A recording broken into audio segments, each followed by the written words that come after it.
Crazy Rocket, now available on PMBet. Mtazamaji wa PMTV, hapa niko na Abal Kasim, kiungo wa Pamba. Bwana Abal, mambo vipi? Mambo safi, alhamdulillah, nashukuru Mungu, mambo yanaenda vizuri. Pole na mchezo, lakini unaweza kutupa tathmini yako juu ya kile ambacho kimetokea kwenye mchezo wa leo mkipoteza dhidi ya JKT Tanzania? Kwanza shukrani, lakini la pili tumepoteza mchezo, ni kweli. Tumepoteza mchezo kwa mabao matatu, ni kweli.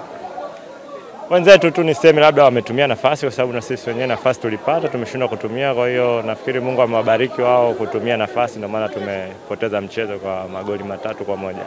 Kuna baadhi ya wachezaji ambao pengine wameanza mechi nyingi zaidi kuliko wengine, leo hawakuwa sehemu ya kikosi. Hii inaweza kuleta picha kwamba pengine akili zenu zipo kwenye kusalia ligi kuu zaidi?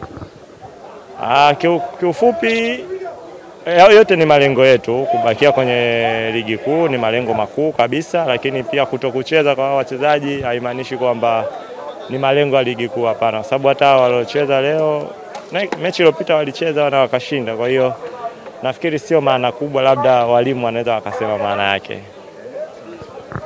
Katika ligi nafasi mliopo, ushindani uliopo, wana Mwanza bado wana matarajio makubwa na nyinyi wanataka kuona wa timu ya ligi kuu kutokea Mwanza ikiendelea kusalia. Mnawaambia nini? Kiufupi sio wana Mwanza tu, hata sisi kama wachezaji tuna matumaini makubwa sana ya kusalia ligi kuu, na wao pia wana matumaini hayo, kwa hiyo wanatusapoti. Na sisi wenyewe tunaomba Mungu tusiwaangushe, na tutapambana na tutajitahidi kiuhalisia, insha Allah tutawaangusha, maana yake hatutoshuka daraja. Kila la heri. Shukrani.